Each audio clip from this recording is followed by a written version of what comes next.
everyone, and welcome back to my channel. Today we're reading Crown of the Cowibbean Book 2, and in the last chapter we found out that Chuck and Dakota are on a treasure hunt with Chuck's hero Marco, and they are going to get Lena the first spot on the map and we're gonna read chapter 4, the black spot. Marco shouted orders to his crew as they docked the swashbuckler. So what are we doing here? Dakota asked. Catalina is where the map starts, so that's where we start. Marco stated firmly. We dock here for the night before the beginning of our voyage. Even though Marco said the poem didn't have any clues in it, Chuck was convinced that it did.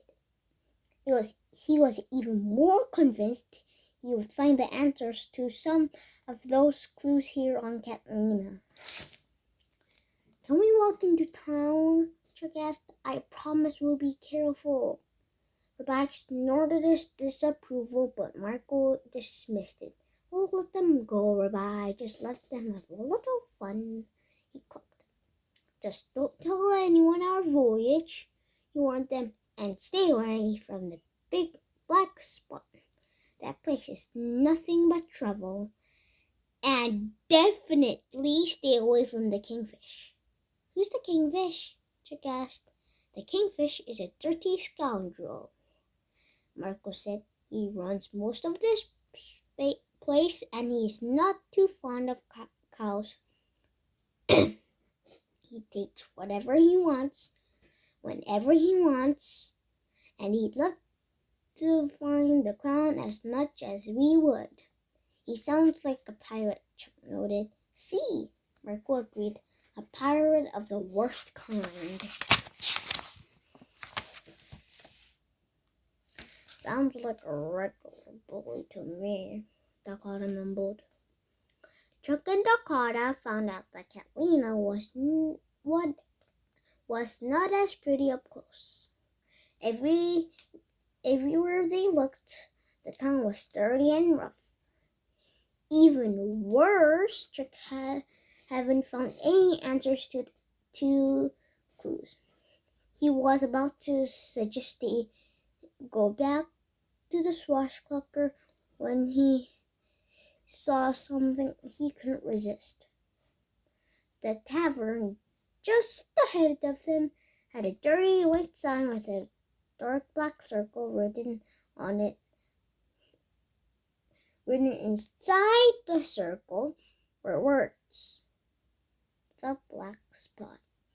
Look, Chuck said, drawing a circle around the black circle with his hoof.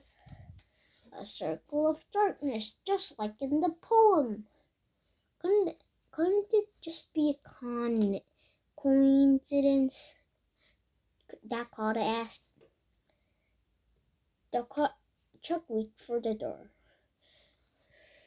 Dakota slapped his hand over it. No, Marco said to stay away from here. Besides, the last time we went into a place like this, the Leaky Tiki, and look how much trouble that brought us.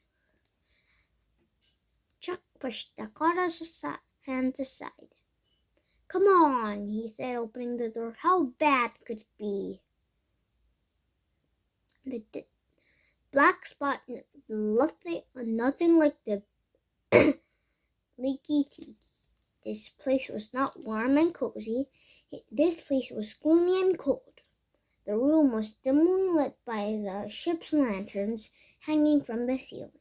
The air tasted salty and stale, and the whole place smelled of fish. The windows were covered with round palmetto leaves that had dried up long ago. A sad-looking octopus served drinks with as many hands he could there to a rowdy band of lobster, crabs, and other shellfish.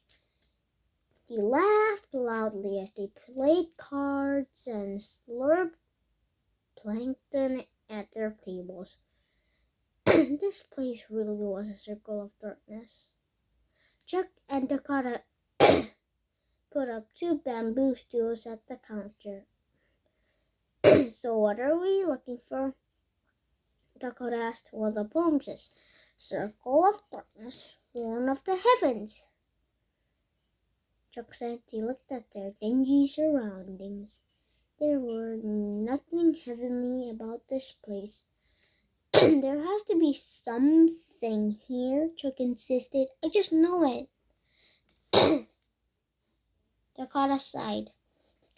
Maybe there's no corn of the heavens. Maybe there's no coral crown. I know you want to believe that Marco is a great explorer, but maybe he's just a great storyteller. Chuck pretended not to hear. You know what's weird? He whispered.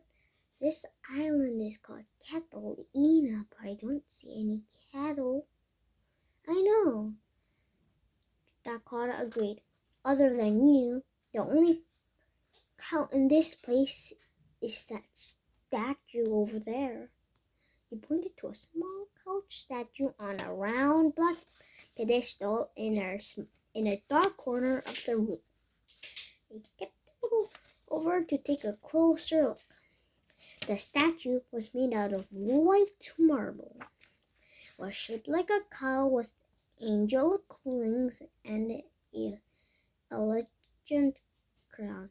A single horn stuck out of its center of the cow's head. Squinting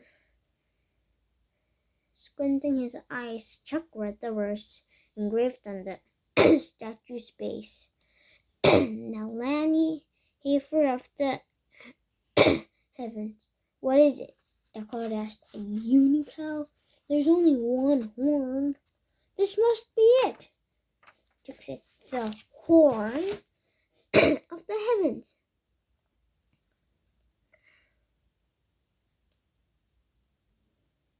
He peered closer with a very small latch on the back of the horn. I think this thing comes off, he said. He wiggled on the horn. Careful, you'll break it, Dakota said in a hushed voice. Chuck tugged a little harder and the horn came off with a gentle click. The two glanced around nervously, but no one in this place seemed to notice them. Chuck and Dakota looked closely at the horn and now saw that it was hollow on the inside. 6 tiny holes had been bored through the side. Hey, it's just not a horn, Chuck said. It's a hornpipe. Chuck turned the hornpipe flute over and a roll of yellow paper fell out from inside. They rolled the paper to find an odd scale of musical notes twisted and wound all over the page in the shape of a crown. Below the musical notes was a list of what seemed to be song titles scribbled in a familiar writing. The fish's breath, the song of the sea cow, tempest and tide, fire in the heavens. Look, it's the same handwriting as Marco's map. Chuck's hooves quivered with excitement.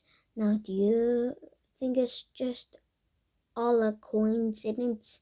It still doesn't make any sense, Dakota insisted. We're on Catalina. There's a cow statue, but where are all the cows? The kingfish hates cows, said a raspish. The kingfish hates cows, said a raspy voice behind them. They turned to see a big black parrot perched at the end of the counter. "Forgive me," the old bird croaked. "I couldn't help but overhear. The name's Nor. And the answer to your question is that the kingfish has hated cows ever since one of them cut off half of his whiskers. Nor looked like a tough old bird, but very tired. His heavy back feathers were tattered, and his eyes had saggy red rims. He seemed awfully happy to have someone to talk to, so Chuck and Dakota listened as his scratchy voice goes on about the kingfish. Every so often he would repeat a few words right in the middle of the sentence. This place was once full of cows. They sailed here years ago, from a place called Bermuda. But one day, the kingfish and his crew of the shellfish arrived in his ship, the Tyrant. They didn't get along too well with the cows. They figured cows ain't got no place in the water. One day, Kingfish got it into with the big one-eyed bull. Dakota looked at each other. They both had a feeling who the one-eyed bull was. They were starting to understand why Marco and Rabbi didn't want to come into town. There was an argument which turned into a sword fight. Well, old Kingfish lost some whiskers, Noir said. After that, the Kingfish and his parrots ran pretty much every cow off the island. He's hated cows ever since. So what are you little cows doing here? Marco had not to tell anyone about their plan. But Chuck was brimming with so much excitement he thought he might explode. Before Dakota could stop him, Chuck blurted out, "We're looking for the Coral Crown." Chuck went down the blabber at the crown, the map, the poem, the hornpipe, everything. Dakota just shook his head. "The Coral Crown, you say? Oh, I thought that was only a legend. Just like the monstrous humans. Boys, I bet the old Kingfish was never but love to get his fins on that." Noir called with a croaky laugh. "Well, best luck to you, lads. Thanks for letting an old bird tuck your ears off." He made a slight bow before flapping out the door. "Now you've done it," Dakota said. "Mark was not to tell anyone."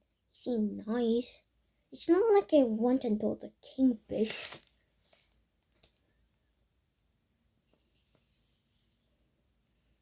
But no sooner Chuck uttered those words than the Kingfish himself burst right through the door. "Well," Dakota gulped, "here's your big chance." The Kingfish was not a king at all, but an enormous catfish. Standing on his tail, he was quite tall, twice as tall as Chuck and Dakota. He's rather sloppy, with a round belly that bounced under his chin. He wore a gruesome smile with two big, oversized front teeth that stuck out past his big, oversized lips. Long whiskers curled out from around his ugly face. On his left side, they could see several short nums where whiskers used to be. His beady cat-like eyes were set far apart, covered by thin glasses that stretched up across his wide nose. From his head came a pointy fin that looked like a crown. He spotted Chicken Dakota almost immediately. He waddled a bit as he strolled across the room toward them on his tail fin. "Well, no, what have we here?" he said in a deep voice. "Cows on my island, and 20 little cows as that." He picked Dakota up by the feet with his fin. Dakota did his best to keep his cow mask on as he held him upside down and peered at him through his glasses. "Put my brother down," Chuck mooed. He ran up and stamped the hoof on Kingfish's tail. "Ooh, you're a feisty one. You're a feisty one," the Kingfish crooned, grabbing Chuck by the shirt. The Kingfish was quite strong. Chuck and Dakota both dangled from his fins as he began to shake them up and down.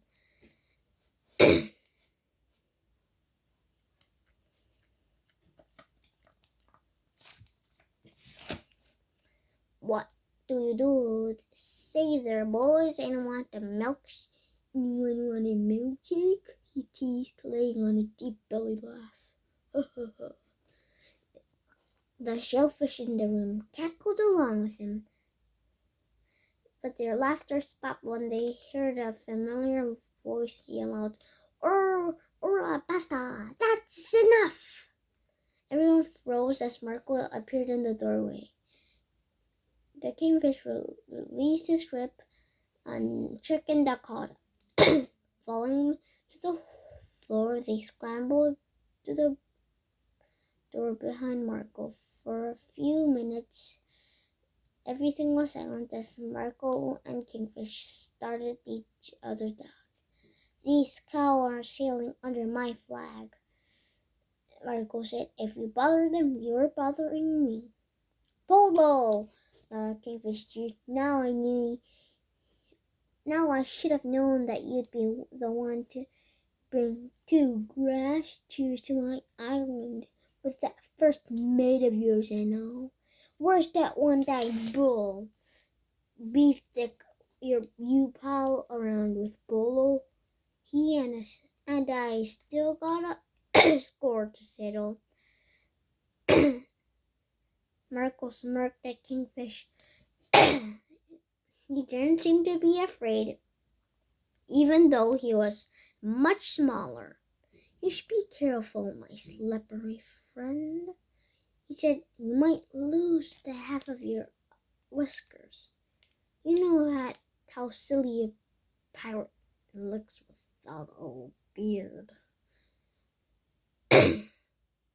Marco had a reputation for being an expert swordsman, and the Kingfish knew it. The grizzly cowfish scowled at them for a few moments before grumbling. "I'm gonna let you off with a warning today, but if you little hamburgers ever show up on my island again, I'll turn your insides into leather." With that, Chuck, Dakota, and Marco backed out of the door. "What did I tell you?" Marco clucked angrily as they made their way back to the ship. "I told you to stay away from the black spot. I told you to stay away from Kingfish. Marco is the captain here. If you sail in Marco's ship, you follow Marco's orders. Capis?" Chuck and Dakota looked shamefully down at their feet. Yes, sir. Marco sighed. I knew you cows would be bad luck. We were supposed to come and go quietly. No, we leave Catalina right away. Oh, so you can find some silly flute. Did you at least keep quiet about our voyage? Yes, sir. They both lied. With Marco so angry, they were afraid to mention their chat with the black parrot. Back on the stick of the swashbuckler,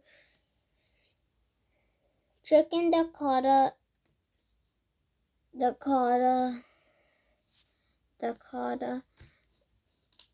Chuck and Dakota studied the hornpipe as they sailed away in the night. So what does this thing do? Dakota wondered. Makes music, of course. He took the hornpipe and tried to play a song, but his hooves made it difficult to play more than one or two notes. Here, you have it, he said, handing it to Dakota. You have fingers. Dakota looked at the name of the last song on the list. Fire in the Heavens, he read. That sounds pretty cool. Dakota played the notes on the sheet. As he got to the end of the tune, the hornpipe began to shake. He put it away from his mouth as little sparks jumped from the inside. Suddenly, a bolt of fire shot out from the hornpipe. The fire burst into the sky where it exploded like a firecracker. The sound echoed across the water. Dakota's eyes grew big as dinner plates. He very slowly and very carefully put down the hornpipe. Maybe you should start with the first song, Chuck suggested. Maybe you should get some sleep, Dakota said. Below deck, Dakota fell asleep right away. But Chuck lay awake for hours thinking about the other verses on the map. A spying eye, stars of our own. What all did it mean? He went over the phrases in his head again and again until the gentle lapping of the catfish finally rocked him to sleep.